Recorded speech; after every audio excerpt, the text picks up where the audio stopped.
okay. The one thing that I had thought could be an issue with Leeds was the fact that if they got promotion, perversely, it could have triggered a PSR breach because they'd have ended up with a £20 million promotion bonus that they needed to pay to the players.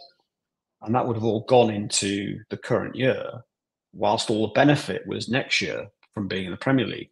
So they could have had this weird situation where, because they got promotion, they'd actually breached PSR, but because they haven't got promotion, therefore haven't had to pay the bonuses, they might be okay. Which is why maybe that we're not seeing a massive panic to sell before 30th of June, although that could change between the time that we're speaking now and the end of the window, because there is obviously some rumour about Archie Gray and Chelsea. And if they were close to PSR and they were that bothered, and maybe they're not that bothered, I don't know, maybe they'll take the points penalty that would come if they fail. But if they're really determined not to breach and Chelsea make them an offer that might be slightly less than they want to accept, but that allows them to meet PSR, we might find that by the time Monday comes along, they've sold a player. But we'll see. The one thing that's clear is that any deals that are done before 30th of June are almost certainly done for PSR reasons, because otherwise you would do them in the next financial year. There's no great reason to do deals before 30th of June unless you need to. So I haven't checked Leeds year end. They may well already have a 31st of May year end. Let me just see if I can check it. I think they've got a June year end, but so yeah, we'll see. I think we'll know a lot more. Yeah, it is June. We'll know a lot more on Monday, really, about Leeds and some of the other clubs that were close to the edge. Be interesting to see for sure. And then just moving away with a couple of topics away from the PSR and financial fair play, all that bit of a mess that's going on at the moment. Liverpool have agreed a deal with Japan Airlines worth up to $4 million a year for sponsorship. That's their first airline sponsor in 5 years, reportedly. Is that a good way to bring some money in while also improving their brand in Asia?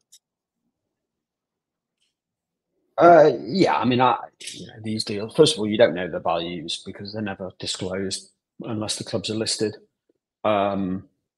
So it may or may not be £4 million. It could have some bonuses. So these things are than the normal day-to-day business of a club.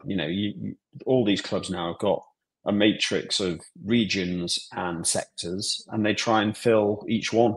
So you try and have an airline partner in every territory. You try and have, or whatever, a car partner in every territory.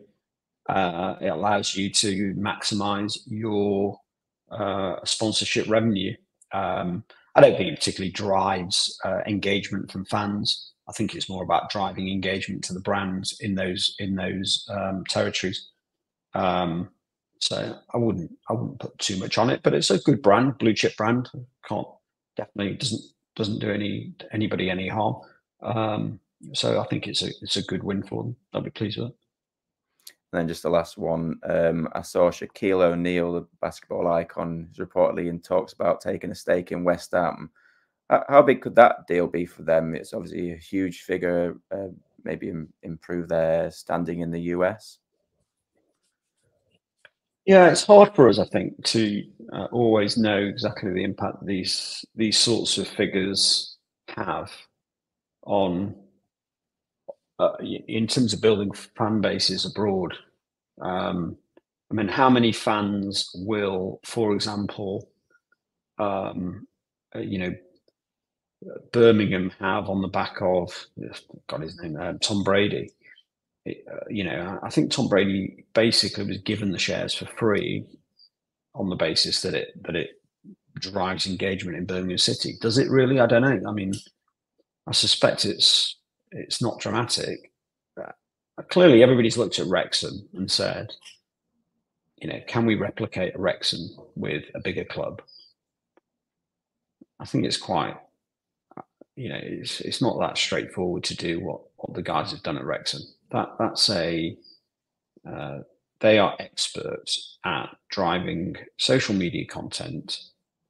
They did the deal with Disney on the documentary, and so far it's been a massive win, but still in relatively small terms. I mean, I'm not sure whether they've actually monetized in a material way any of that fan base that they've built off the back of it.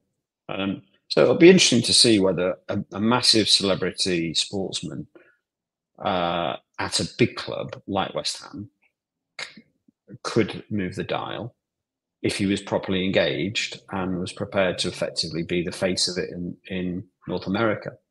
Yeah, it could work, but I think it's not clear that it will work. Yeah, definitely. That's all my questions. They don't need his. They don't need his money. I think.